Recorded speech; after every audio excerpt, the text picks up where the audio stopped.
Des enfants épuisés, ils viennent de parcourir des kilomètres à la recherche de l'eau. Dans plusieurs quartiers de la ville de Bafoussam comme à Banengo, lieu dit Madelon, les robinets sont à sec depuis des semaines pour certains, des mois, voire des années pour d'autres. On sèche comme ça, on ne sait même plus comment faire.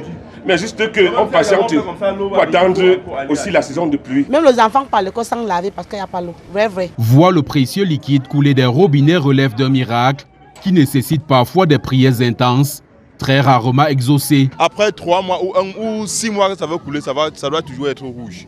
Et c'est même difficile que ça coule. Et même si ça doit couler, c'est tardivement. Tu vas laisser le robinet ouvert le matin, tu vas avoir quelques gouttes dans la bassine. Pas que l'eau a coulé jusqu'à les lavabos, tout ça, ça ne nous sert à rien ici. Pour espérer s'offrir le moindre litre d'eau, les habitants de cette partie de Bafoussam doivent espérer que les propriétaires des puits et autres forages soient de bonne humeur. Nous partons chercher de l'eau dans des bas-fonds chez certaines personnes et d'autres refusent même qu'on puise l'eau chez eux. Ils disent qu'ils ne veulent pas eux aussi. Si ils nous laissent, à un moment donné, ils n'auront plus de l'eau dans le puits. On ne peut pas dire que la qualité de l'eau est bonne.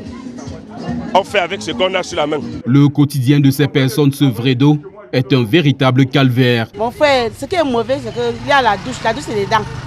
Il n'y a pas le douche de dehors.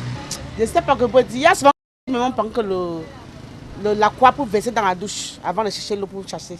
Au lieu dit Ino, à l'entrée de la ville de Bafoussam, les populations sont également affectées par cette réalité qui paralyse leurs activités. Depuis 2 semaines, nous n'avons pas d'eau pour pouvoir travailler avec. Voilà quelques voitures sales. Bon, vraiment, moi, je ne sais pas comment Kawat a fait, parce que ça eau. Parce que c'est grâce à cette eau-là que nous parvenons à survivre, nous parvenons à prendre soin de nos familles. Ces interruptions prolongées de la distribution d'eau dans les ménages à Bafoussam se font sans aucune notification. Et cela n'empêche guère que des factures soient délivrées aux abonnés. Lorsque vous demandez pourquoi il n'y a pas l'eau, ils n'ont rien à nous dire, ils ne répondent pas. C'est sûr que ce qui est sûr que l'eau va venir demain ou après-demain. Et chaque jour, on ne voit pas. Le problème, ce n'est pas même... On peut me supporter. Comme on dit que c'est dans notre pays, on connaît que c'est comme ça que ça va fonctionner, non? Mais que les factures ne viennent plus. Jusqu'au jour où on va rétablir l'eau à tout le monde et à ce que n'importe qui ait de l'eau potable, l'eau courante chez soi.